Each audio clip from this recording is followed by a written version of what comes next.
Hello guys, welcome back to SWS Boxing. Delighted to get back on the channel. Aness Taj, he's now 7 wins, 4 defeats with 5 big wins by knockout. And he's called Braveheart for a reason. As we've seen in his last fight, his last 2 fights, how much of a warrior he really is. I had him on, I think it was December last year. But yeah, how have you been, mate? Yeah, been good, mate. Been good. Had obviously two hard fights. Um, Change of trainer. A lot of stuff going on. Lost my uncle, lost my grandfather. So I had a lot going in this. 11 months. It's been a very difficult and challenging year time, but we'll get through it. Mm-hmm. And so you fought Vidal twice, but you fought the first fight was in February, I do believe, Yep. at Wembley Arena. And talk us about how the fight first came about. Well, funny enough, when we were speaking in December, the fight had been offered to me at that point. So the fight had been offered um, informally, and I was told we're looking at March. And I was like, perfect, fine, more than enough time to get ready for it. I'd been offered it twice before at 2 weeks or 3 weeks notice, and you know, I might be a bit crazy, might be a bit bravehearty, a bit, a bit. I love a fight, but I'm not going to give myself less notice than I deserve. Mm. I'm going to go into a fight making sure I can go into it and be fit. So, um, I, when they come back in December saying, "Look, we're saying March," I was like, "Yeah, fine, I'll have the fight." And I was sitting in Pakistan, funny enough, when it was offered to me. As soon as I got back in the country, started training, and then I was told 11th of February. That's the date we're going ahead with, and I was like, "Fine, enough time for me to prep." Had a few things going on in the background that I had to sort of change a little bit, but I was all right with it. And then the fight happened, and I got cut.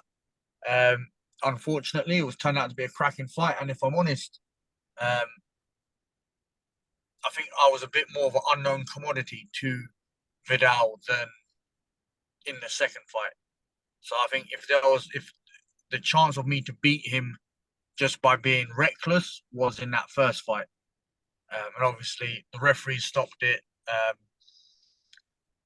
It was a bit of a contentious stoppage, but it's boxing. It's the game we we're in. The referee stopped because of the doctor. The doctor, there was a few iffy things here and there, but You're we moved. crazy, mate. You wanted to continue with that massive cut.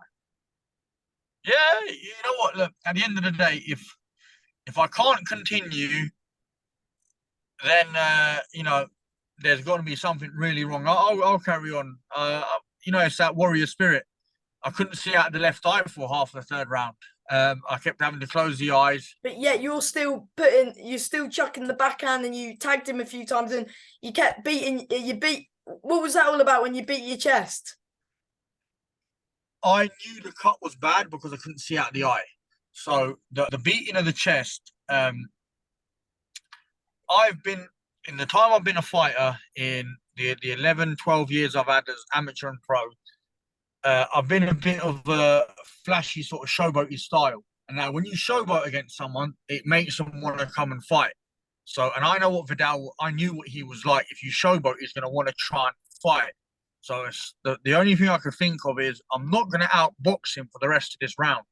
My chance is I've got this round, maybe one more. So I thought my chance is to hit him with some big shots and make him come forward and want to fight.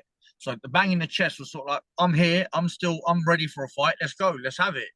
But then as I was doing that, he done well. He listened to his corner. His corner team was shouting, "Don't get involved. Stick on the jab. Don't get involved." So they knew that if he got into a fight, it's my sort of fight, rather than something that he'd not been in before. So that was that. And what was it like, even though you didn't get the result and you wanted to continue? What was it like fighting at Wembley Arena and back on Sky Sports? How did that feel? You know what? It was good. Again, as I said, I was a bit of an unknown commodity to people, but that sort of fight, you know, you fight Vidal, and he's a bigger name than a lot of people, regardless of how long they've been in pro boxing, because of his background with the YouTube and all that. So he's got a very big fan base. So that fight sort of was the introduction of Aness to everyone, essentially, because a lot of these people they look at it, they look at the record. Oh, he's lost twice. Oh, he's not going to do anything. But then I've come in like a bit of a crazy man, wanting to beat him up. You know, I spoke a good game, but then the thing is, I backed it up as well. I showed that I'd come to fight. If I'd, you know, spoke as I did and then come in and just been blown out in the first round or not done anything for 4 rounds, then get stopped or whatever, then people be like, the guy talks a good game, but he doesn't fight. Whereas people saw that I talk again, I could talk well, I put it on people, but I can also back it up with fighting, and I love a fight. Yes, you do, mate. And of course, you did get the rematch. Unfortunately, it didn't go your way. You were back at the York Hall against Vidal in an 8-round fight. Yeah, just talk us through the whole build up, of course, the face to face, plus yeah, just the fight itself. So I wanted, after the rematch, I got made to make a video from, but Sky asked me to do a video calling Vidal out for a rematch. Um, you know, saying that there was controversy through the stoppage and stuff like this. So I'd done everything that that Sky wanted me to do, and I was pushing for the rematch. But things happen as they do, and my trainer, me and him, my trainer Josh at the time, Josh Burnham at the time, he stopped training pro boxers. So I was looking elsewhere, and I got a new coach. Um, Now I was pushing for the rematch until me and my coach had a little chat. We spoke on the level with each other, and he didn't want my and his first fight together to be a big fight, because he wants to know about me before we go into a big fight.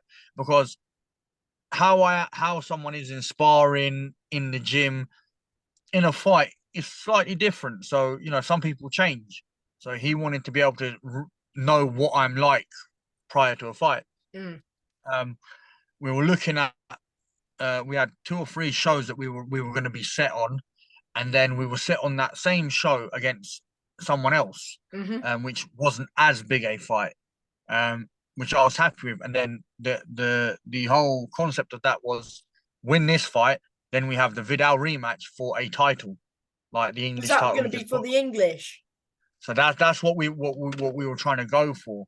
But then things, obviously, as they happened, turned around, and I was told you can't fight anyone else on this show, and Vidal can't fight anyone else. I know he was going for someone else as well. Um, I was told you both have to fight each other again because of the last fight ending how it did.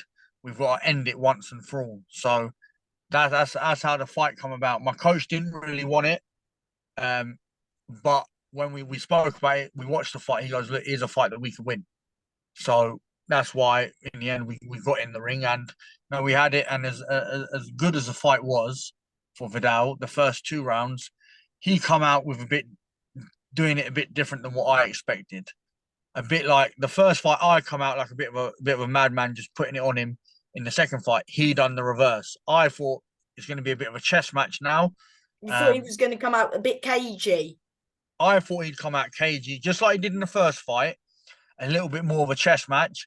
But he come out straight away and essentially just rushed me, which put me on my back foot a little bit. And I thought, I weren't expecting this. I was expecting someone to just come in and try out box me. So, and what me and my coach had planned is that we could afford to lose the first round or two to again gauge Vidal's timing and everything. Um, but the issue with me is if I in my head I'm thinking it doesn't matter if we lose it, I tend to not do as much. So essentially, the first 2 rounds I did nothing. I didn't do anything at all. No punches thrown. You know, nothing at all. And then come the third round, when I started waking up, started going more my way. And the fourth round, when I caught him, that changed the whole fight Oh man, because you got him rocked, and I really thought you had him, and then a low blow. But thing is, you could have gone to the corner, took a bit of time. But thing is, as your nickname says, Braveheart, you just wanted to go and you just The issue is you never know what time, how long is enough, right? You get 5 minutes, but the thing I'm thinking, I'm not thinking about myself. The adrenaline's pumping. I'm thinking I've hurt him. That's why the low blows come in because he's a very smart fighter. You know, he done everything for a reason. So the low blows come in when he's hurt.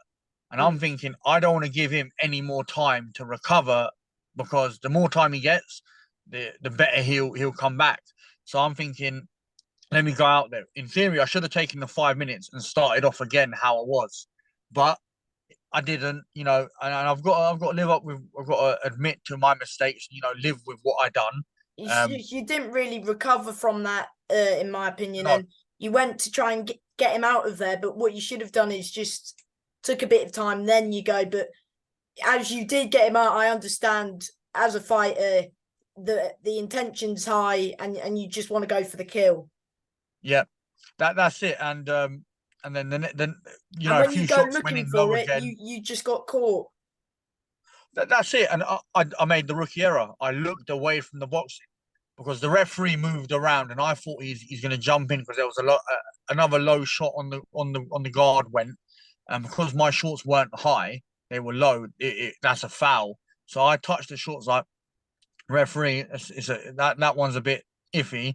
And as he's moved around, I've looked at him thinking he's going to step in to stop for Yeah, that because low you blow. turn your head sort of. Yeah, I turned the head. I looked at the ref because he'd moved around. So I made a mistake. I took my eyes off the ball, which I shouldn't ever do. And I'm experienced enough, amateur, pro. You know, I should know better. But I'm still. So when he My caught you coach with threw the the towel in shot, afterwards. I've so got if another fight. Say that again. Sorry. I said if you were alert, do you think that wouldn't have happened? Like if you weren't looking at the ref or You know, um, I've got a good chin, as we saw in the rest of that fight, where there were shots landing but that weren't phasing. yeah, and So I've like, how's he still standing? I mean, you've seen him drop a few people in the past, and I've like, he's still there. that that's why I've got. I don't want to say I would have definitely still been standing because I don't know what God has planned. It could have been that shot, regardless of whether I looked or not, or whether I was focused on him, You I had your would have guard dropped down me. as well. Yeah, that's it. So I made a few rookie errors, and it's just something that I've got to live with. And moving forward, if I get a third fight, if I line myself up somehow with get some title, and push myself, force myself into getting it, I'd love to have it. I know he would as well. Well, I know he wouldn't love it. I think he's seen enough of me for now. Mm. How hard was it to take, especially that the second loss to Vidal? How hard was it to take? Very. Um, but as I was starting to the issue I had is I had a lot going on outside of boxing. Mm. Um, when the loss happened, um, my and I'm not putting an excuse as to why I lost. My granddad had been in hospital for 2.5 months, so and me and my granddad are very close. As we saw from the first Sky Sports time I was on, spoke about my grandfather in detail. So um, as I'm just recovering from the loss, and me being me, my granddad didn't ever like seeing me with black eyes or busted up a little bit. So I thought I'm not gonna go see him until I've recovered a little bit. And then a few days after the fight, my grandfather passed away. So it was like just everything sort of for me come crumbling down at that time. Um, so it was very hard because the loss, you think about it like, am I going to get another chance? And then with my grandfather passing away, just stop thinking about boxing. So when I come back from Pakistan after burying my granddad, the loss was still playing on me a little bit. But then I got back into training, and it's sort of like when I got back into training, everything just started going away. Then it just like, you know what, that loss doesn't define us. I spoke to a few people in boxing, friends of mine, gave me little words of advice, little things, just little nuggets essentially of like, look, don't worry, you can make it, but you this and this and this. So so that then my mind just processed the defeat. So now I'm all good. I've been back sparring. I was supposed to fight last week, um, Saturday. So I've Why had did it get cancelled? I'm a lot better now. Say that again, sorry. I said, why did the fight on Saturday get cancelled? The opponent that we'd agreed to fight, he had his medicals done that week or whatever it was, and there was something with his blood test that didn't come back in time. So on the Thursday night, I got a call saying he's pulled out because of his bloods not being done.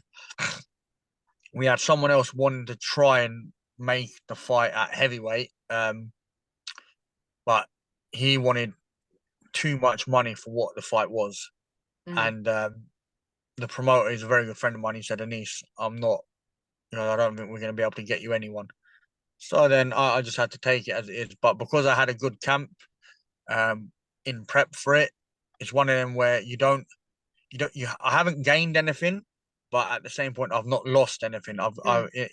If in reality, I probably gained the experience through the camp, through the rounds in sparring, and the just finding myself as a boxer again, as a fighter again, but also mentally and physically. I'd been through a whole load of changes throughout the camp.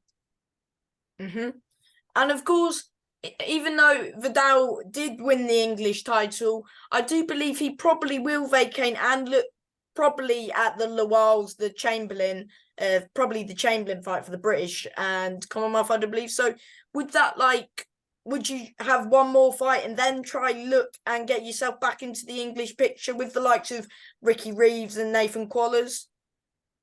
You know what? I wouldn't mind. I've got. I know Vidal. I don't think Vidal will vacate it directly next. I think he's going to have one defense because with the Chamberlain fight, Siobhan Clark is mandatory, and that was something that was put out when Chamberlain Lawal was called and agreed and everything, and it was for the British Commonwealth. It was put that they would waive any voluntary and they would fight the mandatory directly next. So Chamberlain has got to fight Siobhan. That would be a good next. fight, that one. That would be a very good fight. So in my eyes, you're looking at Chamberlain won't be out again end of the year. From what from what I know about Chamberlain, they were looking at sort of New Year. You're looking at February, March time. So if you're talking February, March, Vidal will have another fight by then. Who do you think he And would then defend his belt against? Ricky or somebody? possibly on a separate note, I know Ricky was offered the fight for the English, but something happened. I think he got in the Ricky had in his last fight. That played up again. So I think that's what I think we might have seen Ricky versus Vidal for the English if he hadn't been injured. But I can see maybe if he defends it, if he is going to defend it once, I could see possibly Ricky coming in to fight for it. And that would be an interesting fight as well. But Who's harder out of them two?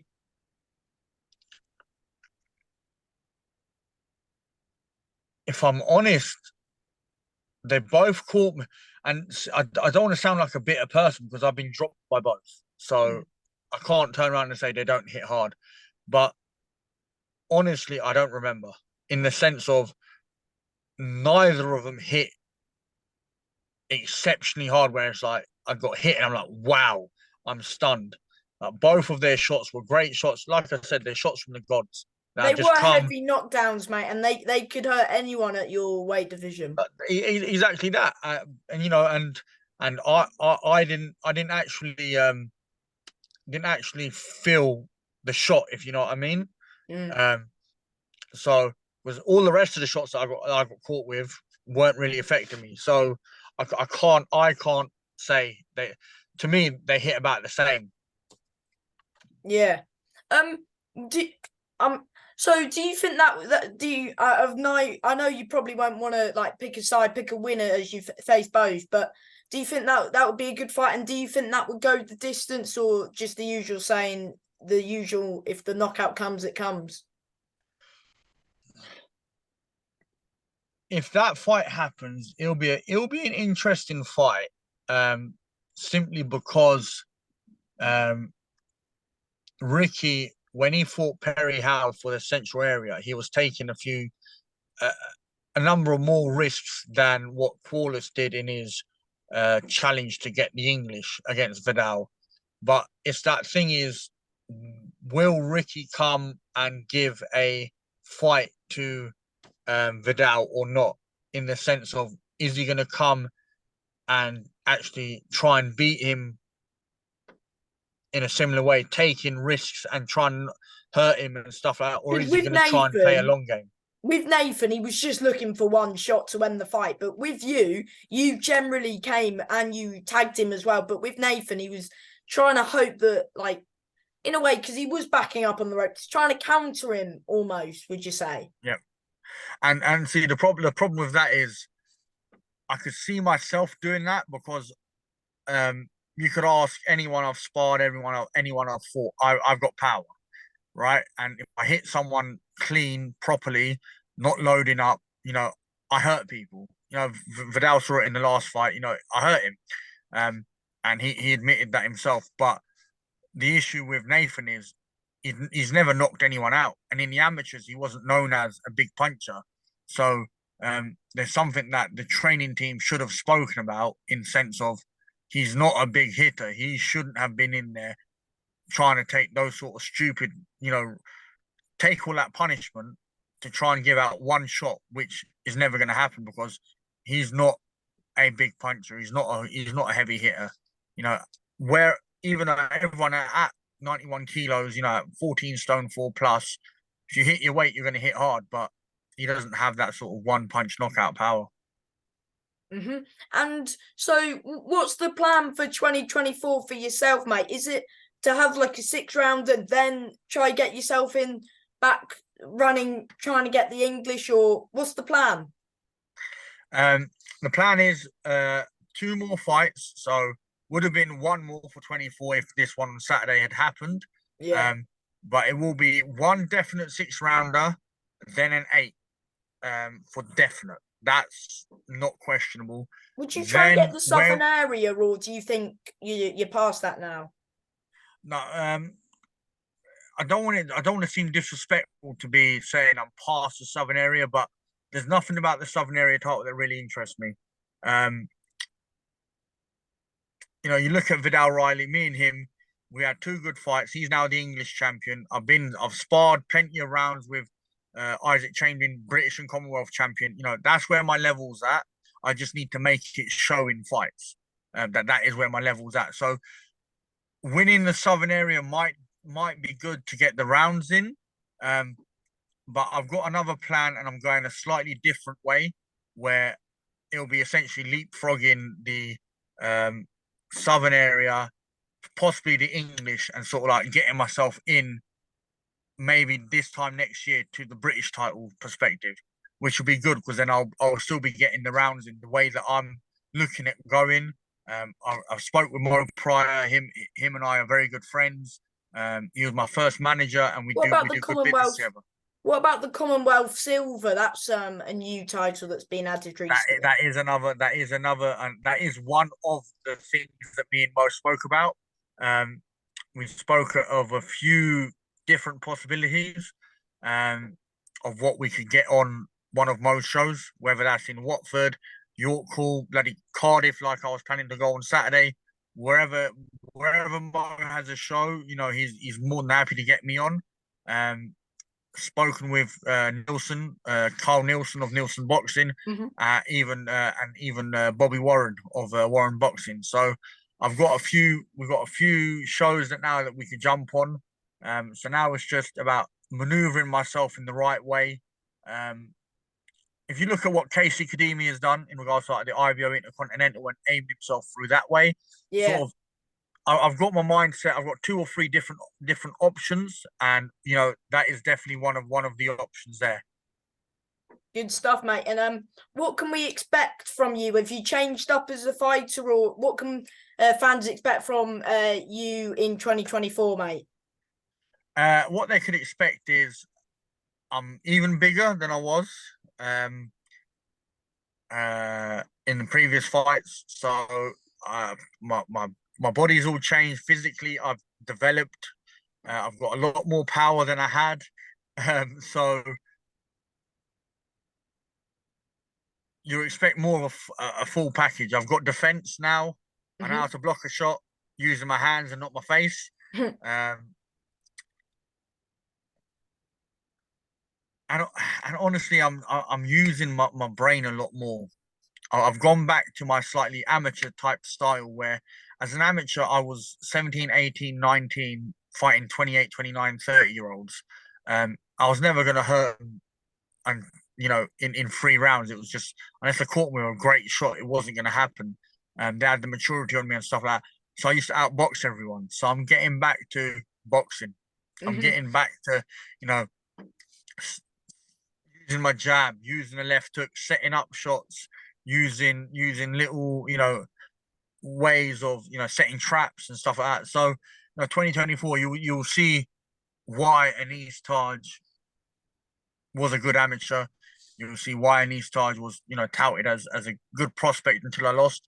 But in 2024, you'll see Aness Taj as that re Aness Taj reborn, essentially. And yeah, can't wait to see it, mate. And before I let you go, do you want to thank anybody, whether that's manager, trainer, sponsors, but just anybody at all? Just thank anyone and everyone that's been helping. You know what? To be fair, Mo Pryor, the promoter manager, is a good friend of mine. Getting me out on shows, trying to help me how he can. My coach Kieran Duffy, all the work he's put into me. And Neon Samuels, my strength conditioning coach. My Peter Miller, my nutritionist. My grandma for making me food. Sparring partners, Don Charles for helping sort out my sparring as well, Tony Yoka, Iman Zakatish, Sharif Musa, anyone and everyone that we've been sparring. So I want to thank everyone that's been a part of it so far and thank everyone in the future who will be a part of it. And thank you. And I want to thank you because it's you, all the work that you do, getting people on interviews helps build boxers' names. Anytime, mate, and I really appreciate your time and a big 2024 ahead of you, Aness. And yeah, thanks for your time. Cheers. Bye, mate. Nice one. Bye-bye.